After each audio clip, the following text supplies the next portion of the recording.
Hiya, I'm Kane from evolution.co.uk. I don't usually deal with minis. I usually deal with smart cars. But my girlfriend came to me a couple of days ago and said that the back of her Mini was making a lot of noise when she was going over rough ground. So of course that means three things. Firstly, you're going to fix it. Secondly, it's going to be the rear anti-roll bar. The bushes tend to wear quite badly on them. And thirdly, it's going to rain.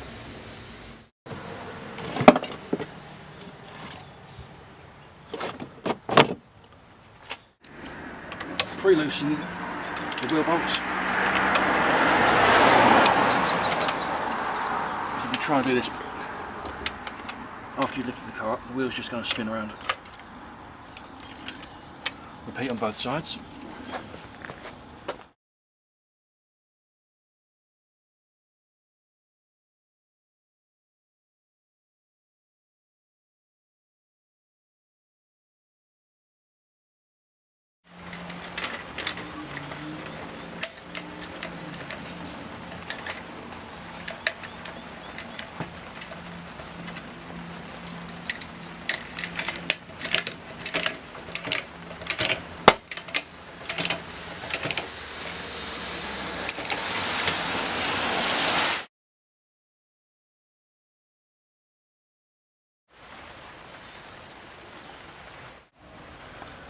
Give them a little spray, just let them loosen up a bit, give it about 10 minutes for it to work in, and go and see if you can find your 13mm spanner anywhere. After a bit of time letting that stuff set in, you just come and take off both the 13mm bolts.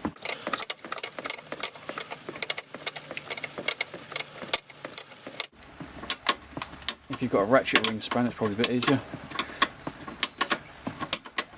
Because of the access, it's not particularly easy to get in there with a ratchet.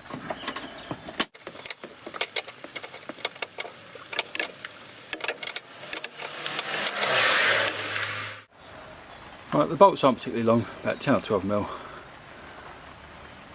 The important part is to jack up both sides, otherwise it puts a lot of stress on the anti-roll bar, and what it'll do, it'll shift down and you'll never line those holes up again. So if you do both sides, it takes the stress out of it, gives you a lot more movement to be able to remove the clamp, and to pull the bush around, remove it and replace it. Reach in behind the suspension, give it a tug and it will lift straight off the top. Take that out.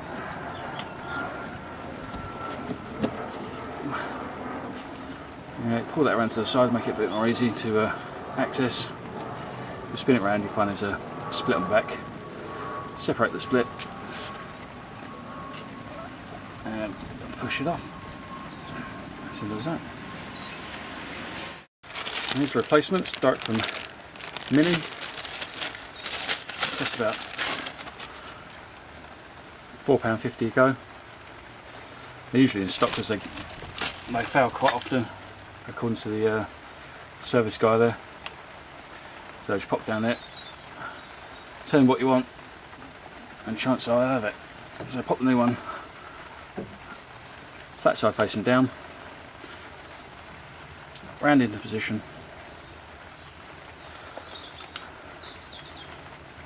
You get your clamp again, behind, open that over the top. You can now line the holes up with the clamp.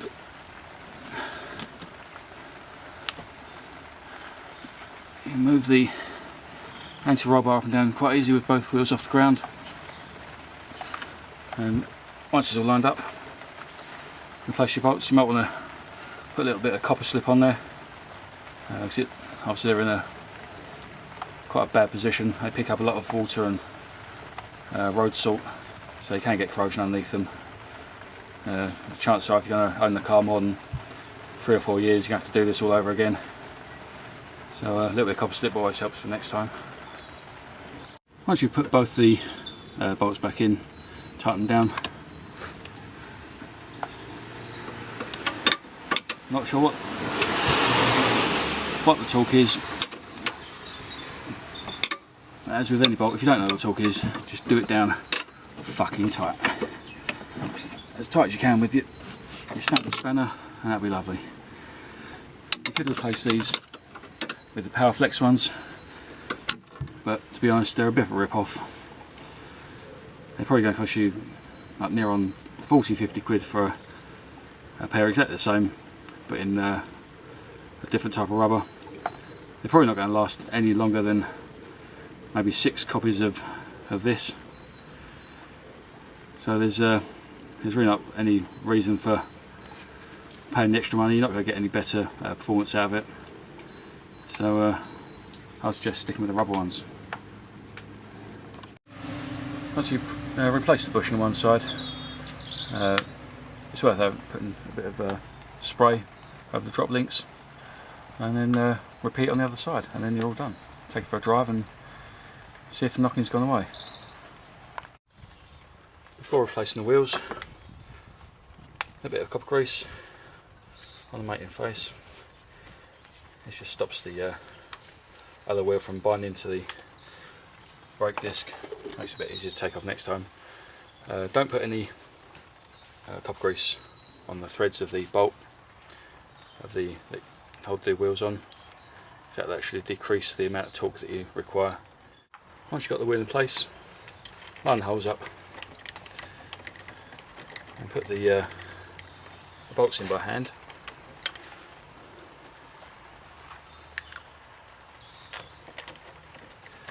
Just doing them up hand tight for the moment.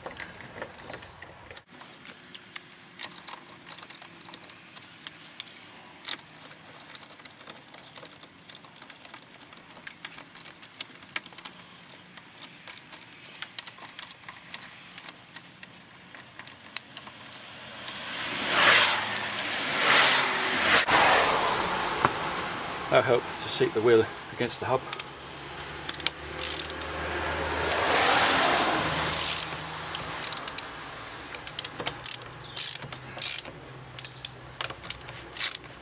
Just nip it up. Make sure they're a little tight. Check the wheels on tight, and we'll let the car down. Once the car's been lowered down onto the wheel is actually making contact with the floor, you can take your torque wrench, about 112 Newton meters, and go around, make sure they're all tight.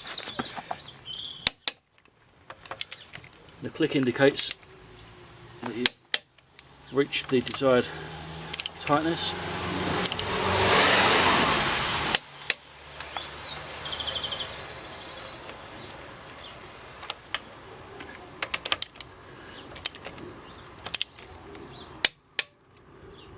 Go around twice.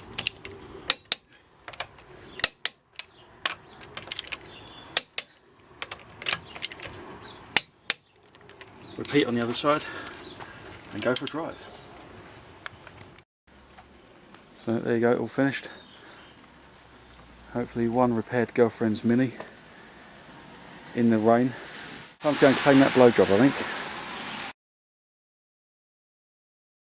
What an anti-roll bar does is it spans the suspension across the front or the back. It's usually that sort of shape, and it's connected to the suspension on each side, and as the car goes around the corner, the body will lean and create pressure to lift one side up, which will convert the pressure over to the other side, which will try and lift the wheel up on the other side, keeping the body a lot more flat than if it wasn't there. So the reason you want to jack up both sides is if you just jack one side up, what you'll get is movement down, which will create a lot of pressure on one side. So when you try and move it around at all, you've got a lot of pressure. In fact, you're dealing with the pressure from the other side of the suspension and the wheel. So if you jack up both sides, what will happen is they'll both drop down and the pressure will remain equal across the whole side.